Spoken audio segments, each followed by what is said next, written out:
Are we man-spreading enough? And in Brave New World, how you dealt with those baser human instincts was, you know, for the Epsilon class, they kept them anesthetized, you know, opiated with soma, right? So in 1984, it was the threat of, you know, torture and you know, and extermination. Right. Right. Right. Yeah. The typical socialist states, the way those doctrines are carried out. Yeah. But that's not real socialism, man. Come on, you got to understand. Well, let's try it better next time. Yeah. Running out of countries to try it on. Yeah, that's the thing. Everybody says that, you know, oh, nobody did it right. That's why, you know. It disgusts me when someone says it. I saw that on I was looking through clips to get pissed off yesterday, and there's this there are always these, you weren't feeling pissed off enough. No, there are always these rich kids. YouTube. There's always these rich kids from some college, and then this dude comes on in a suit, and he's got like slicked hair. He like combs it to the side. Like, who combs their hair anymore? Who has hair anymore? Not this guy. The curtains match the drapes. You're like, I got a goatee somewhere. I'm not going to comment on that. Anyway, he was there just... are a few people out there who know. But. He was like, well, Tucker. He's talking to Tucker Carlson, which is funny. He's like, well, Tucker. He's like, it's just... The sentiment was right. It was just that it got hijacked by people who didn't have its best interests in mind. And I'm just like, you're such a sick fucking bastard to be thinking like that, man. It's like, hasn't it been tried? I mean, well, the problem is we're never defining terms in these conversations, you know, and so, you know, there's a difference between the democratic socialists, the social democrats, actual socialism. I beg to differ on the democratic socialist to the social. I can't find a difference. Well, the democratic socialists do state that they are socialists. A social democrat doesn't believe that we should do away with capitalism. Right. Right. And some people would say that, you know, Bernie Sanders is actually a social democrat, even though he professes to identify with the democratic socialists, perhaps to pander to the growing numbers of the members of the DSA. Or he just also knows what he could get away with for now saying and doing. Like, you have to live, because like on the DSA website it says, although we can't get rid of capitalism in the short term, we can do X, Y, Z.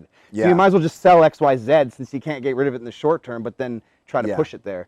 So, I don't know. Well, I mean, you know, we should probably let's talk about making money here in a minute. But I got a good one on that too. Yeah, in fact, we have some questions here from some people that were quite interesting. But you know, not defining terms is a problem in every conversation that everybody has. And you know, you and I were talking about this the other day. You know, about how there's the political spectrum, and then you were saying, well, Mark, what do you think about the political, you know, the quadrants, right? And I thought that's better, but still not nuanced enough. Right, because I mean, there's just millions upon millions of layers of nuance that you can add to this. You know, I mean, you can have which adds to the individualism. Yeah, and God forbid we're individuals. You know, I mean, but there's the thing, and this is another thing we were talking about the other day too, is when you identify with that label, it starts to pigeonhole your thinking into one particular direction. You know, I remember when I was a young kid and somebody told me, "Oh, you sound like a libertarian," and I was like, "Oh, what's that? That sounds good." You know? And that sounded good to me too. In like 2008. I was like a libertarian. I was like, I found my home. I found my place. I found my thing to settle into. Yeah. That's the problem. People need these. People want these labels. Yeah. To give them confidence. That's right. Well, and I think the problem is that once you identify with that, then you know, cognitive dissonance starts to kick in. You know, and commitment and consistency kicks in. And you're cool with contradiction.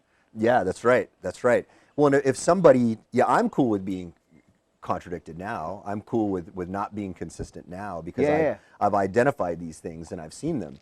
But back then, I mean, you know, when I was identifying as a libertarian, and by the way, I still share a lot of the libertarian sensibilities. You know, I very much believe, like, you know, let people do whatever the hell they want as long as they're not harming other people.